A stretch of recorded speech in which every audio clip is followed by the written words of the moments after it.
So last time हमने drag के topic को पढ़ा था इन डिटेल।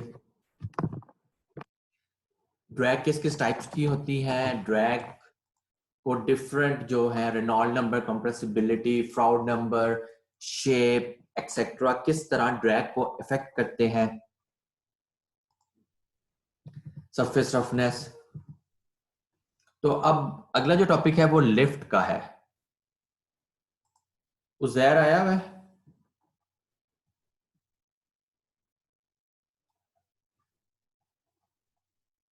उज़ैर मेरे ख्याल से अभी नहीं है। अगर कोई क्वेश्चन था वो हम इसके बाद जो क्वेश्चन आंसर सेशन करेंगे उसमें ही एड्रेस कर लेंगे। अच्छा, जो लिफ्ट का टॉपिक है वो एज पर बुक जो टॉपिक है उस पर इसके बाद आते हैं। उससे पहले मैं लिफ्ट पे ही, जब मेरी ए यूनिवर्सिटी में हायरिंग हो रही थी तो मैंने लिफ्ट से रिलेटेड ही एक प्रेजेंटेशन बनाई थी, तो वो भी मैं आप लोगों से डिस्कस करना चाहता हूँ। ठीक है, खैर ये हम ऑलरेडी आई गेस इससे गो थ्रू कर चुके हैं कि फ्लूइड मैकेनिक्स या लिफ्ट की जो रिसर्च है वो अगर उन्होंने दो एंड्स पे देखें तो वो कुछ इस तरह के एंड्स बनते हैं। एक एंड है कि हाई एंड एप्लीकेशन, इतने हम लार्ज स्केल विंड टर्बाइंस बना रहे हैं, उनको एनालाइज करना। और दूसरा है फंडामेंटल रिसर्च, एक ब्लेड के अराउंड टर्बुलेंस, बाउंड्री लेयर में फ्लो सेपरेशन को एग्जैक्टली एनालाइज करना किस तरह होती है, ये फंडामेंटल रिसर्च है। ये दोनों डिफरेंट चीजें हैं। जब आप इसका एनालिसिस करते हैं तो आप काफी ज्यादा चीजें एज्यूम करते हैं, आप जो मेथडोलॉजी यूज करते हैं वो काफी सिंप्लीफाइड करते हैं। क्यों? क्योंकि आपने एक बहुत बड़ी डोमेन है, एक बहुत बड़ा टर्बाइन है जिसको एनालाइज करना है। वेयर एज जब हम एक फंडामेंटल रिसर्च की बात करते हैं तो हम उसमें बहुत ही स्मॉल स्केल पे जाके देखते हैं कि actually for example turbulent generate किस तरह हो रही है, स्प्रेड किस तरह हो रही है, डिसिपेट किस तरह हो रही है। तो ये एक एयरफॉइल का जो वो होगा क्रॉस सेक्शन, जो एयरफॉइल शेप होती है ये वाली, हम एट मैक्स इसको एनालाइज करेंगे जब हमने टर्बुलेंस को समझना है। ठीक है, हम बहुत फोकस होकर करेंगे, हम पूरी टर्बाइन को एनालाइज नहीं कर सकते। पूरी टर्बाइन को एनालाइज करने के लिए मल्टीपल फैक्टर्स हैं। फर्स्ट ऑफ ऑल इस तरह का फ्लो, फिर अलोंग द ब्लेड जो फ्लो हो रहा है, फिर बाउंड्री एटमॉस्फेरिक बाउंड्री लेयर बनती है। क्यों? क्योंकि ग्राउंड पे अगेन नो स्लिप कंडीशन लगती है। तो आपके पास ना अगर ये ग्राउंड है और यहाँ पे विंड टर्बाइन लगा हुआ है तो due to no slip condition एक boundary layer type phenomena ground पे भी इस तरह की वेलोसिटी प्रोफाइल बनती है due to no slip condition. तो हम बाउंड्री लेयर जिस टर्म्स में हम बात कर रहे थे उस वो तो नहीं कहेंगे, क्योंकि ये उस तरह हाई स्पीड फ्लो नहीं है कि हम इसे बाउंड्री लेयर फ्लो कहें। बट इसी तरह नो स्लिप कंडीशन की वजह से वेलोसिटी की वेरिएशन ग्राउंड पे भी बनती है। तो ये जब टर्बाइन से इंटरेक्ट करती है तो क्या फिनोमिना होता है। इसलिए जब मल्टीपल फैक्टर्स देख रहे होते हैं तो हम फंडामेंटल लेवल पे जाके टर्बुलेंस को स्टडी नहीं कर सकते, क्योंकि that would require a very, computer simulation की बात करें तो बहुत ही स्मॉल मैश और very high computational cost associated होती है इसके साथ।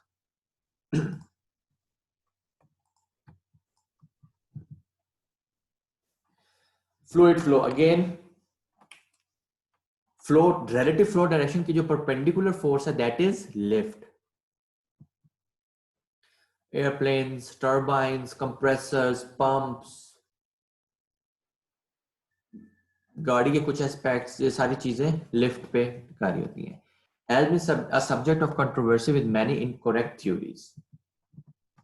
सही। लिफ्ट क्यों जनरेट होती है इसके बारे में मुझे कौन बताएगा?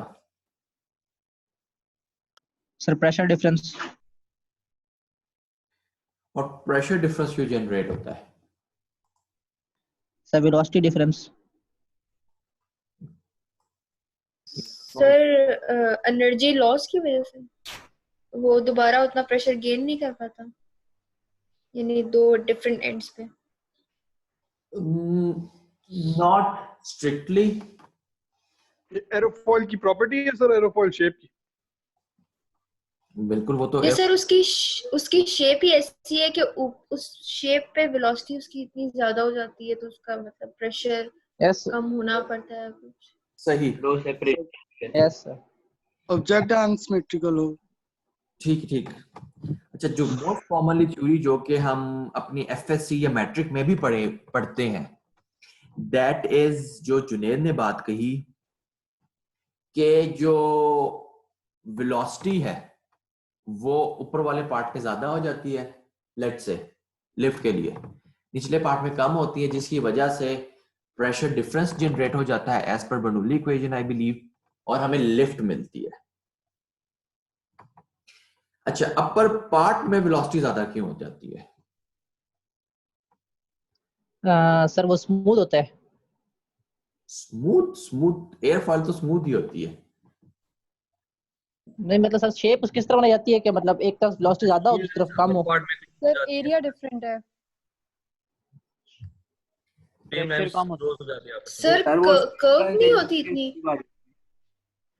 चलो खैर, कर्व भी होती है, बिल्कुल आपकी बात सही है, और वो कर्व ही कुछ इस तरह का इफेक्ट डालता है, बट हमें उसके लिए जो एक्सप्लेनेशंस दी गई हैं हमारे ही पुरानी टेक्स्ट बुक्स में, उस पर मैं बात करना चाहता हूं, और चले हम उसको वन बाय वन डिस्कस करते हैं, फिर आप लोगों ने बताना है कि कितनों ने इसको सुना हुआ है।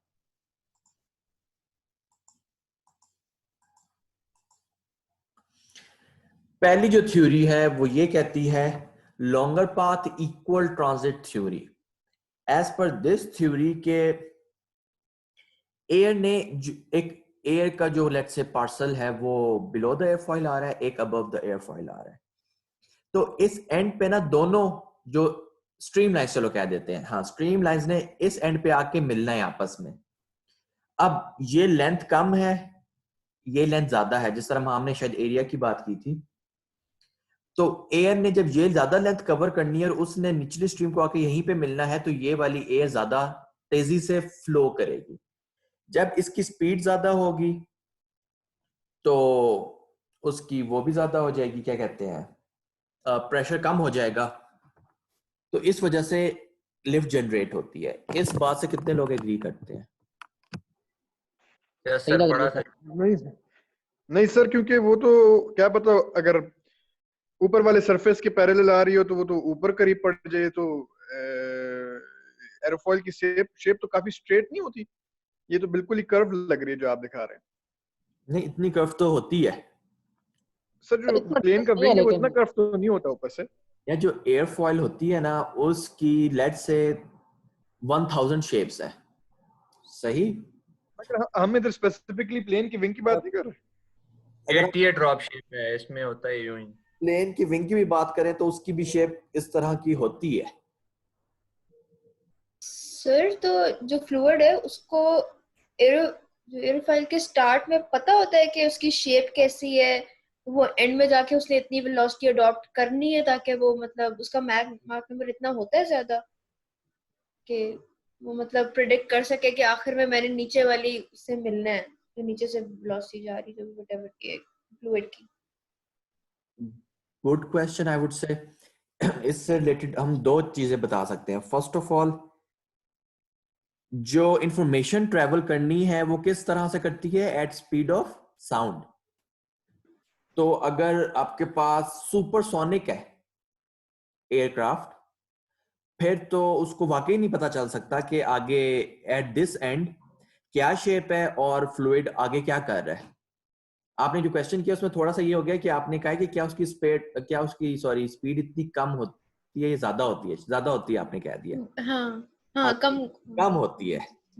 कम स्पीड होगी तो फ्लूइड को आगे का पता चलेगा, अगर ज्यादा स्पीड होगी तो फ्लूइड को नहीं पता चलेगा आगे क्या हो रहा है।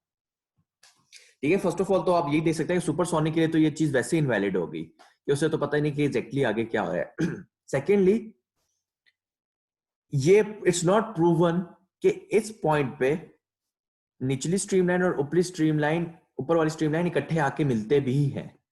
ये assumption in itself is wrong कि फ्लूइड ने यहाँ पे आके आपस में मिलना है।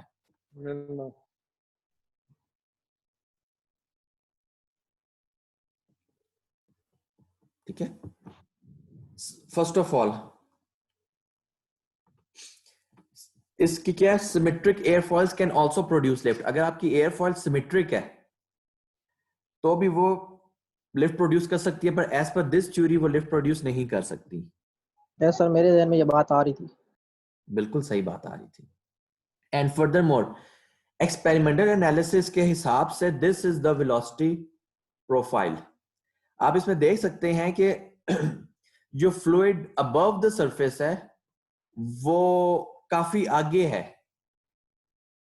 Then the fluid below the surface.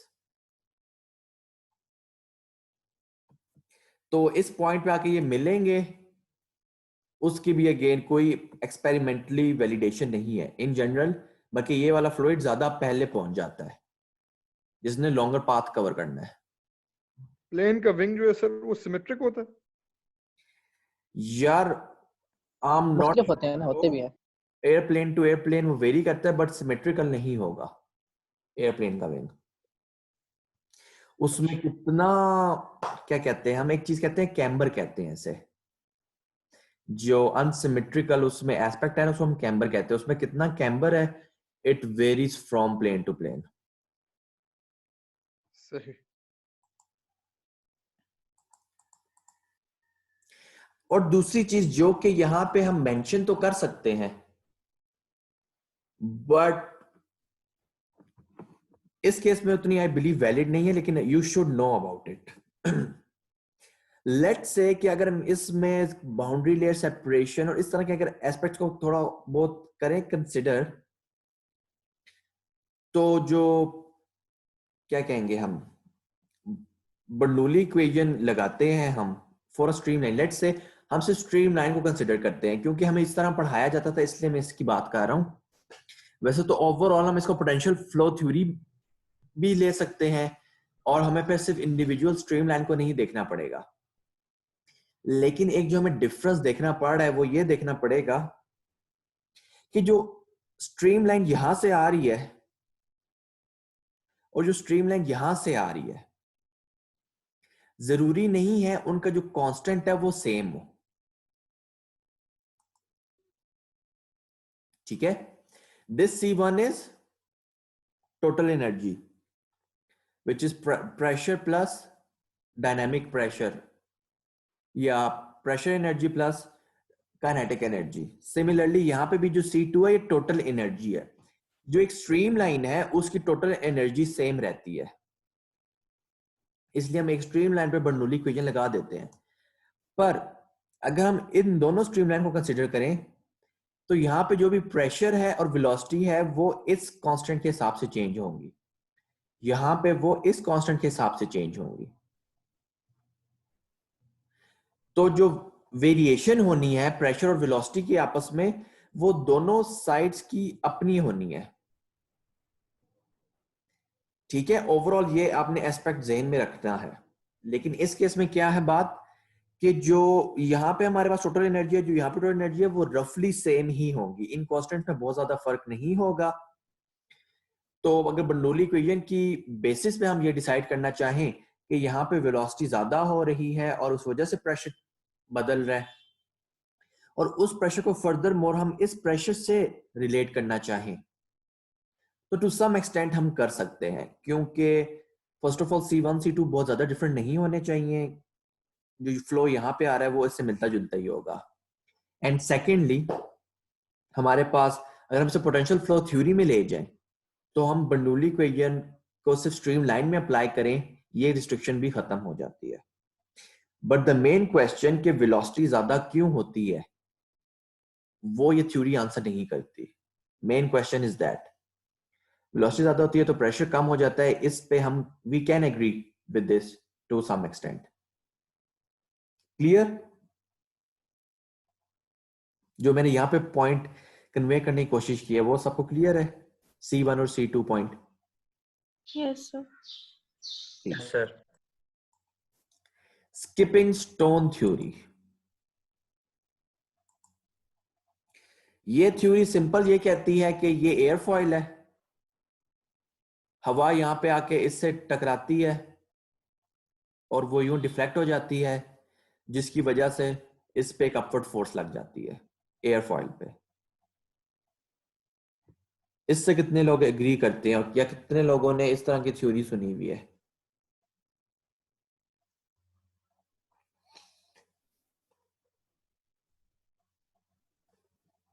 Yes sir ऐसे ही। सर ये तो काफी सिंपल थ्योरी लग रही है। तो थ्योरी सिंपल भी हो सकती है, जरूरी नहीं है वो कॉम्प्लेक्स हो, बट यस सर हम it's more like a पानी की तरह। इसमें चलो आप मुझे बताएं इसमें शॉर्ट कमिंग क्या है? सर अगर हवा ऊपर से आ रही हो तो सर ये अपना मोमेंटम जो है वो एयरफॉल में ट्रांसफर करेगी। हवा अगर क्योंकि ऊपर से आ जाएगी तो वो इस तरह डाउनवर्ड फोर्स लगा देगी, और अगर नीचे से आएगी तो अगर हवा सामने से आएगी तो क्या होगा? हाँ, तो ड्रैग बहुत सारा डिवाइड हो जाएगी दोनों तरफ आधी आधी। एज पर दिस थ्योरी क्या अगर हवा ड्रैग भी सामने से आ रही है तो लिफ्ट प्रोड्यूस हो सकती है? No sir. No sir. तो फिर पुशिंग फोर्स होगी, ये पुश करेगी फिर तो। सर वो एक्स भी तो होगी ना, नीचे की तरफ और ऊपर की तरफ की शेप के अकॉर्डिंगली। तो ठीक है, अच्छा चलो यहाँ से हवा आई है तो यहाँ से यो डिफ्लेक्ट हो गई और ऊपर से क्या होगा? यूं चली जाएगी।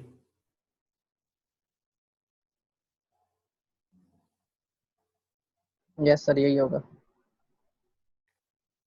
तो क्या इस पे लिफ्ट फोर्स प्रोड्यूस होगी कि नहीं होगी? सर सर एक लिफ्ट नहीं सर। पुश फोर्स होगी, लिफ्ट फोर्स नहीं होगी। यस प्रेशर सर लो इधर पुश होगा। क्रिएट चलो ठीक है, अगर हमारे पास सिमेट्रिक, शहीन ने एक बड़ी इंपॉर्टेंट बात की है, उसको हम उस पर हम बाद में आते हैं, जो एक्चुअल एक्सप्लेनेशन है वो उससे लिंक्ड है। बट इसमें अगेन इश्यू क्या है कि हमारे पास अगर मैं एयर फॉइल को सामने से, हवा के सामने अगर हवा बिल्कुल यहां से आए तो उस पर लिफ्ट प्रोड्यूस नहीं होती। पर उससे मेजर इश्यू क्या है? सबसे मेजर इश्यू इस पे ये है कि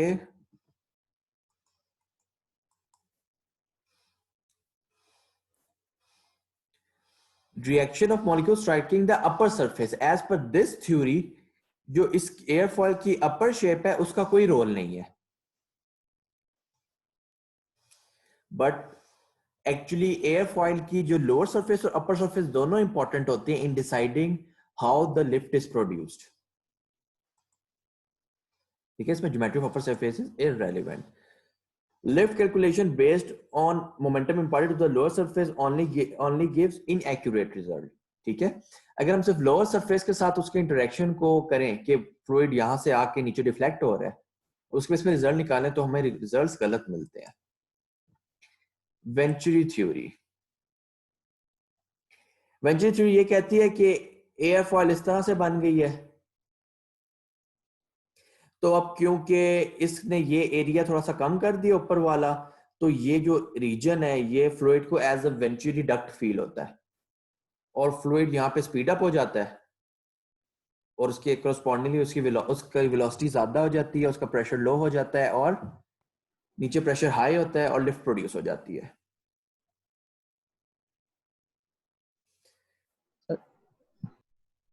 ये ठीक लग रही है। ये ठीक लग रही है। ये ठीक है सर। स्ट्रीमलाइंस क्लोज हो रही हैं तो इस केस में हो सकता है लिफ्ट क्या चीज? सॉरी, देखा जाए यार, इस केस में स्ट्रीमलाइंस क्लोज हो रही है तो उससे वेलोसिटी बढ़ जाएगी, तो सर ये वाली यानी कि थ्योरी सही है, अगर लिफ्ट इससे प्रोड्यूस हो सकती है। ठीक है। सर लेकिन ये सिर्फ उसके एयरफॉइल के बिल्कुल स्टार्ट में नहीं ये चीज होगी, क्योंकि उसके बाद वो एरिया उसका बढ़ भी तो रहा है। उसके डाउनवर्ड जो है वो दोबारा बताइएगा, आपकी आवाज कट रही थी। अगर हम नीचे से कंपेयर करें तो सीमिंगली ये जो ये एरिया उसे मिल रहा है, एक थ्योरी ये है शहीर के यहाँ पे ना ये as a venturi duct behave करती है एयरफॉइल, यहाँ पे इन फ्लो को कम एरिया मिलता है तो वो स्पीड अप हो जाती है, जिस तरह पाइप का क्रॉस सेक्शन कम होता है तो वो स्पीड अप हो जाता है। एक इस पे एक सारा का कमेंट ये है कि यहाँ पे वो ज्यादा हो रहा है एरिया, लेकिन यहाँ पे वापस आके वो चेंज हो रहा है एरिया, एक ये बात भी है। दूसरी बात ये है कि अगर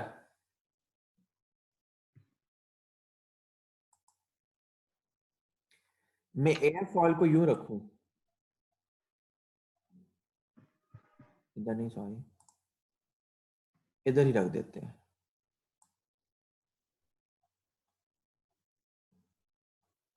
अगर एयरफॉल को यूं रखा जाए, अब क्या ख्याल है?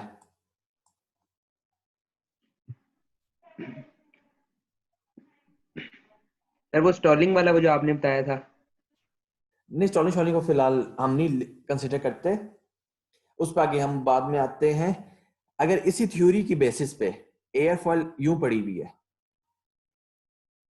तो आपके ख्याल से अब बहुत ज्यादा लिफ्ट प्रोड्यूस होनी चाहिए, यहाँ पे स्पीड बहुत ज्यादा हो जाएगी।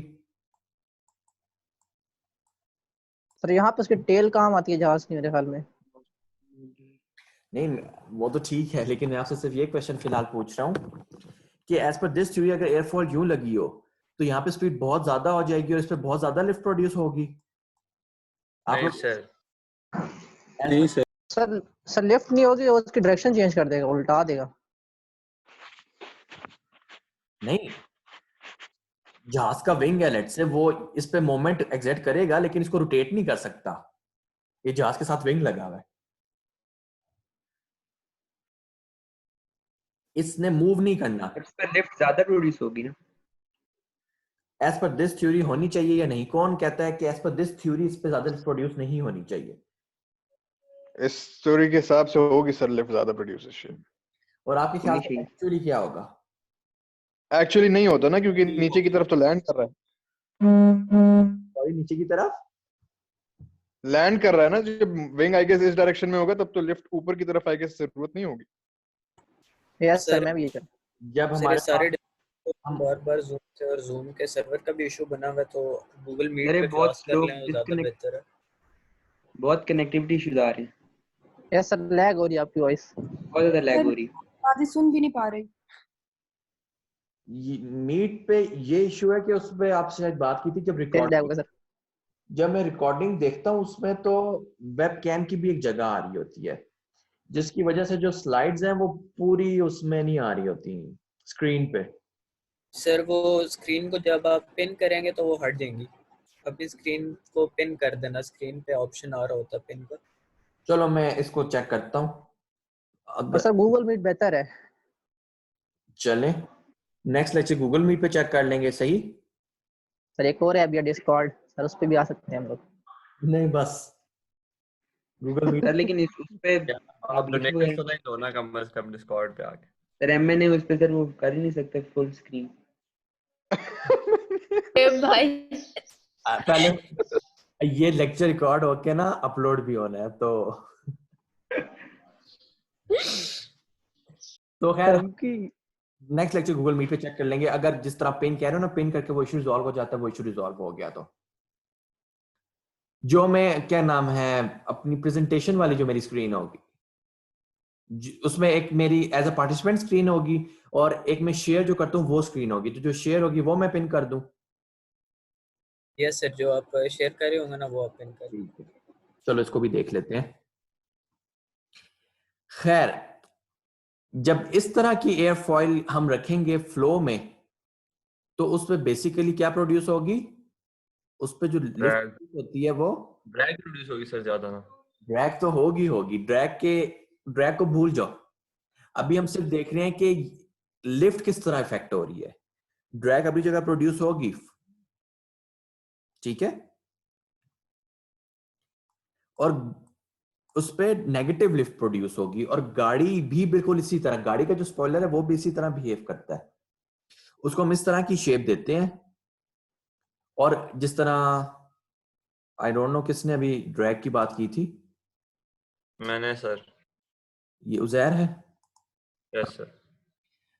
इसीलिए गाड़ी पे हमने जब बात की थी ना फॉर्मूला 1 कार की, उसको हम इस तरह की एयरफॉयल देते हैं स्पॉइलर पे, जिसकी वजह से ड्रैग भी बहुत ज्यादा हो जाती है और नेगेटिव लिफ्ट प्रोड्यूस होती है, जबकि इस थ्योरी के बजाय के मुताबिक इस पे अच्छी खासी पॉजिटिव लिफ्ट प्रोड्यूस होनी चाहिए। तो इसलिए ये थ्योरी भी हमें एग्जैक्टली हमें सही रिजल्ट्स नहीं देती। ठीक है, airfoil doesn't behave a nozzle, the other half of the nozzle is missing.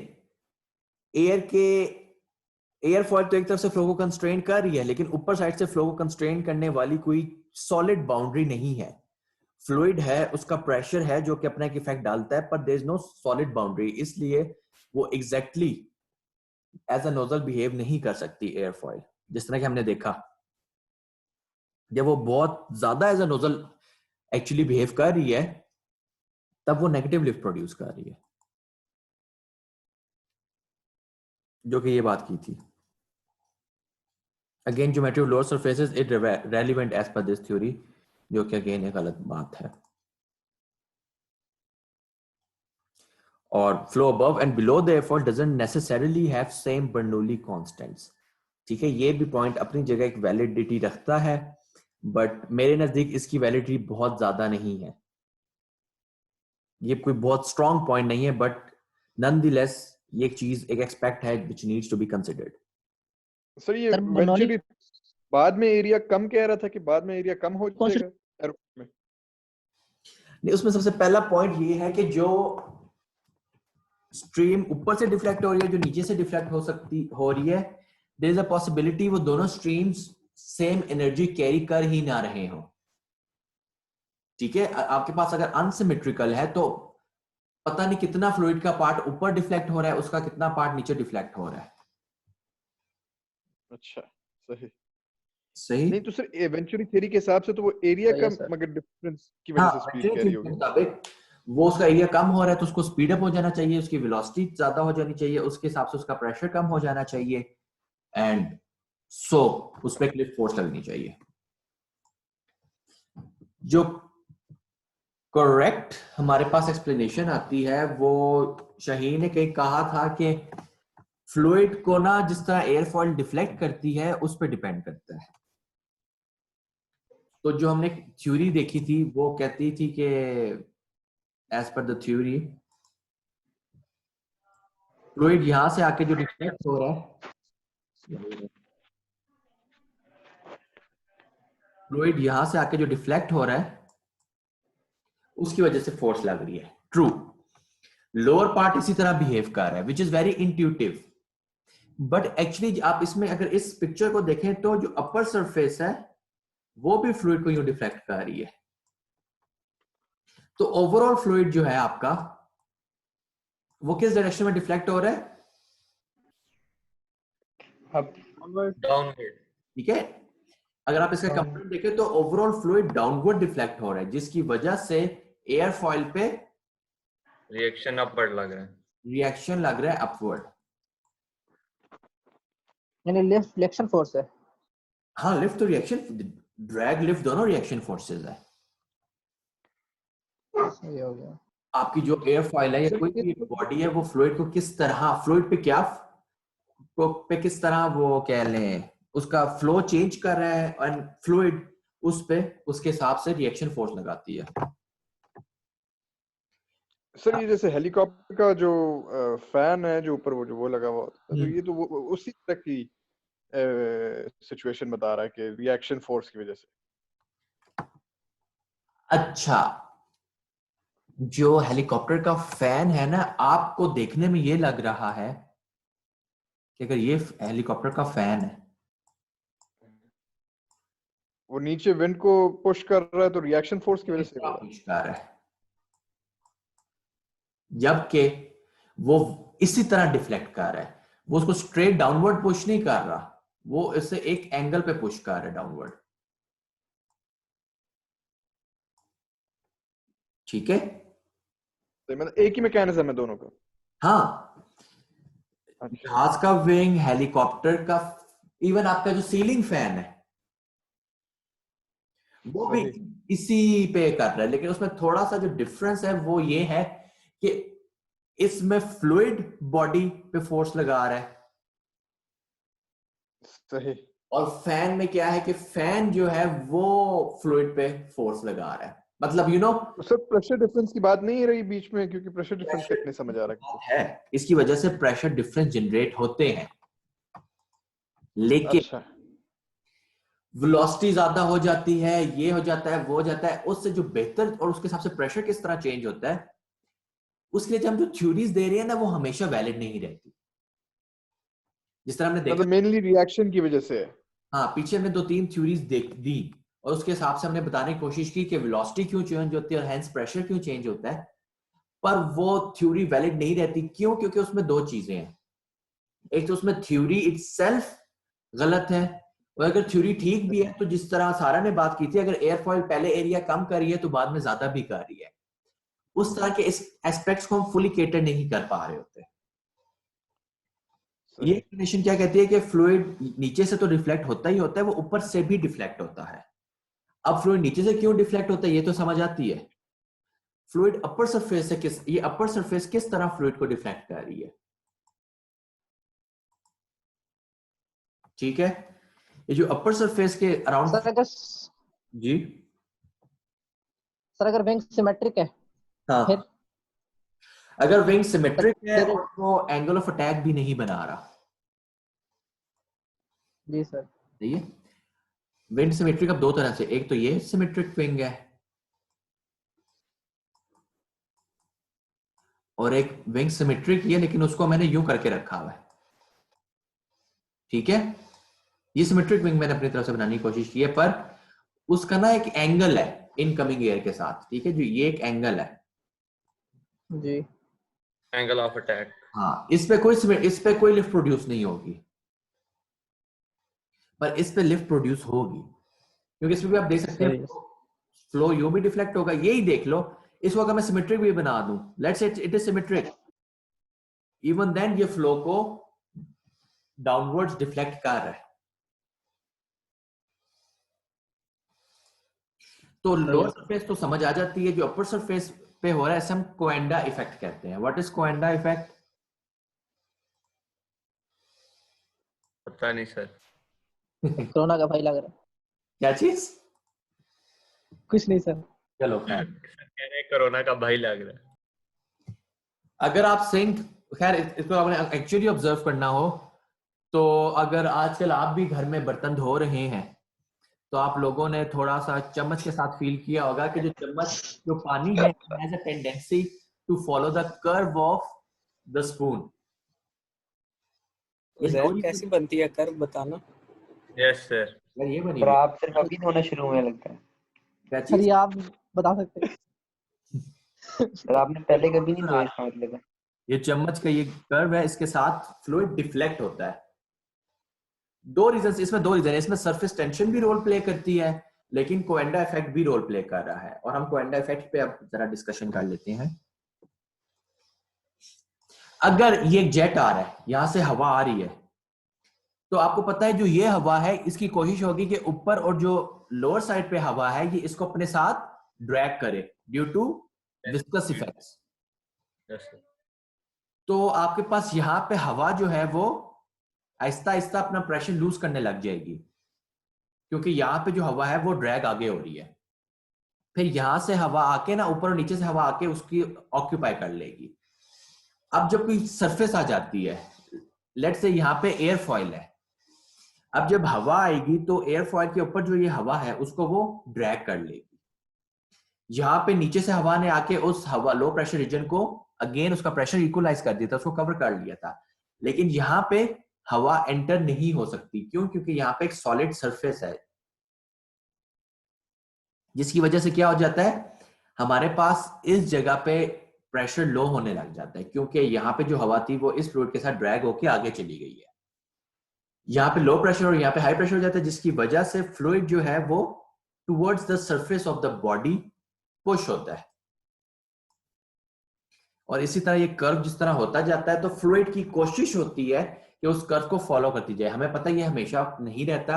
अगर इस फ्लूइड का इनर्शिया बहुत ज्यादा होगा तो वो इसकी सरफेस को एग्जैक्टली फॉलो नहीं कर सकेगी, लेकिन इस वजह से फ्लूइड की टेंडेंसी होती है।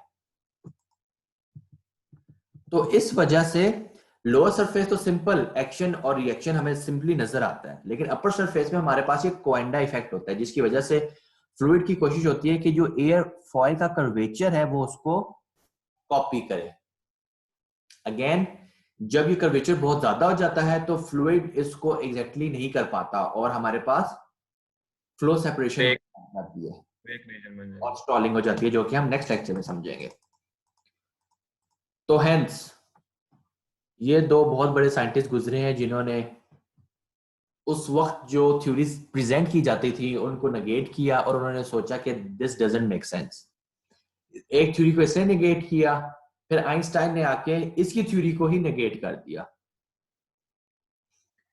सही, तो स्पेशली हम जो पंजाब टेक्स्ट बुक्स पढ़ते रहे हैं, मैं खुद एफएससी की है, मैट्रिक और एफएससी, हमें बहुत सी गलत थ्योरीज, हमें बहुत सी गलत चीजें पढ़ाई जाती हैं। यस सर, हमने रेवेंच रिलेशन पढ़ा था इसमें। हाँ, इसमें उसके लिए के थ्रू पढ़ाया जाता है, लेकिन आप उसको देखें वो तो I guess it is the most obvious कि वो थ्योरी गलत है, क्योंकि हमने देखा था जब हम एयर फॉइल को इन्वर्ट करके रखेंगे तो थ्योरी बिल्कुल फेल हो जाती है। जी सर। तो इट इज इम्पोर्टेंट कि हम सुनी सुनाई बातों पे यकीन ना करें। जिस तरह अगेन हमने इस बुक की भी हमने बात की थी कि उसमें जो साइन थीटा की कन्वेंशन है वो भी सीमिंगली गलत है। तो अगेन हमेशा खुद सोचें कि क्या ये बात ठीक है या नहीं। हो सकता है आपको गलत लग रही हो लेकिन वो ठीक हो, लेकिन हो सकता है आपको गलत लग रही हो और वो वाकई गलत हो। तो ये लेक्चर यहाँ पे एंड है। अब दोबारा मैं स्टार्ट करूंगा and we'll have question answer session. Okay sir. Okay, session को मैं खुद बंद होने दूंगा। और ये जो प्रेजेंटेशन मैंने आपको